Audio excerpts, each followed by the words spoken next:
ဘရူနိုကြောင့်နေရာပျောက်ခဲ့ရတဲ့မိန်းသူအစာစိတ်တင်နေတဲ့ရှက်ကိုနဲ့အမိုရင်ရဲ့ပွဲကြိုခြင်းတွေအားလုံးပဲမင်္ဂလာပါဗျာ Rassport ကနေပြန်လည်ကြိုဆိုလိုက်ပါတယ်ဒီနေ့မှာတော့မန်ယူသင်းရဲ့စိတ်ဝင်စားစရာအကောင်းဆုံးသတင်းတွေကိုစူးစီးတင်ဆက်ပေးသွားမှာပါအထူးသဖြင့်အသင်းကောင်းဆောင်ဘရူနိုဖာနန်ဒက်ရဲ့လွှမ်းမိုးမှုအောက်မှာနေရောက်ပျောက်ဆုံးနေတဲ့ကိုဘီမိန်းသူတယောက်အသင်းပြောင်းဖို့ပြင်ဆင်နေပြီဆိုတဲ့သတင်းနဲ့အတူဘုံမောင်းတဲ့ပွဲမတိုင်ခင်အသင်းရဲ့အဓိကတိုက်စစ်မှုအစာစိတ်တင်နေတဲ့သတင်းတွေကိုတင်ဆက်ပေးသွားမှာပါပထမဆုံးအနေနဲ့ကိုဘီမိန်းသူရဲ့အနာဂတ်အကြောင်းပြောချင်ပါတယ်သတင်းဌာနတွေရဲ့ဖော်ပြချက်အရမိန်းသူဟာလာမယ့်ဇန်နဝါရီမှာအသင်းပြောင်းဖို့စဉ်းစားနေပြီလို့သိရပါတယ်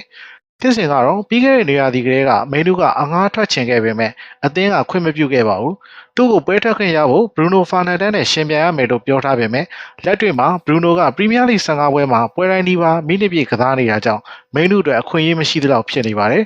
လက်ရှိမှာအီတလီကလပ်နာပိုလီကမိန်းသူကိုစောင့်ကြည့်နေပြီးမိန်းသူကိုယ်တိုင်ကလည်းအမိုရင်လက်ထက်မှာသူ့အနာဂတ်မရှိတော့ဘူးလို့ခံစားနေရပါတယ်ဒုတိယချက်ကတော့တနင်္လာနေ့ညကစားမဲ့ဘုံမောင်းတဲ့ပွဲကြိုသတင်းတွေပါ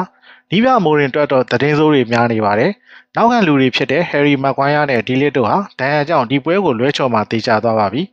ဒါအပြင်တိုက်စစ်မှုဘန်ဂျမင်ရှက်ကိုကလည်းဒဏ်ရာရနေတာမဟုတ်ပဲအစာစိတ်တဲ့နေရာကြောင့်ဒီပွဲမှာပါဝင်နိုင်မှုမတေချာသေးဘူးလို့နီးပြကအတည်ပြုထားပါတယ်အာဖရိကဖလားပြိုင်ပွဲသွားမယ်အာမက်ဒီယာလိုမက်ဇရိုရီတို့ကိစ္စကလည်းနိုင်ငံအသင်းတွေနဲ့ညှိနှိုင်းနေတဲ့မို့အမိုရင်တယောက်ခေါင်းခဲနေရပါတယ်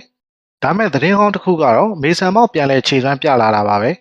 အမိုရင်ကအမောက်ကိုအလွန်ညံကောင်းပြီးနင်းစနစ်ပိုင်နိုင်တဲ့ကစားသမားလို့ချီးကျူးလိုက်ပြီးအသင်းရဲ့ဟန်ချက်ကိုထိမ့်သိမ်းဖို့သူ့ကိုအားကိုးမဲ့ပုံစံပြောကြားခဲ့ပါတယ်ဒါအပြင်အမိုရင်ကပြိုင်ဘက်ဘုံမောင်အသင်းကိုလည်းချီးကျူးခဲ့ပါသေးတယ်ဘုံမောင်ဟာထိပ်တန်းအသင်းသတင်းဖြစ်ပြီးနီးပြအေယာအိုလာကလည်းအမကန်အလုပ်လုပ်ထားတယ်သူတို့ကပရက်စီကစားပုံအရန်ကောင်းတယ်လို့တိုက်စစ်စင်ရမှာလည်းအရန်ဒါရိုက်ဆန်တယ်လို့သုံးသပ်ထားပါတယ်ဒါပေမဲ့အမိုရင်ကဘလောက်ပဲခက်ခဲပါသေးအထူးသဖြင့်အိမ်ကွင်းမှာကစားရမှာဖြစ်တဲ့အတွက်ငါတို့မဖြစ်မနေနိုင်ဖို့လိုအပ်တယ်လို့ပြောကြားသွားခဲ့ပါတယ်အပြောင်းရွှေ့သတင်းတွေရတော့မန်ယူပြစ်မှတ်ထားနေတဲ့ဘုံမောက်ကစားသမားဆမန်ညိုဟာအသင်းမှာပဲပျော်ရွှင်နေတယ်လို့နီးပြအေရာအိုလာကပြောထားတယ်လို့ဘရိုက်တန်ကွင်းလေလူဘာလီဘာကလည်းမန်ယူနဲ့သတင်းထွက်ခဲ့တာကသူ့ကိုဖီအားတွေဖြစ်စေခဲ့တယ်လို့ဖွင့်ရဝန်ခံသွားခဲ့ပါတယ်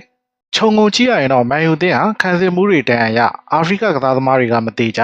အဓိကတိုက်စစ်မှုမပါနိုင်တဲ့ကြားကနေအသင်းလိုက်ကစားပုံကောင်းတဲ့ဘုံမောက်ကိုရင်ဆိုင်ရမှာပါ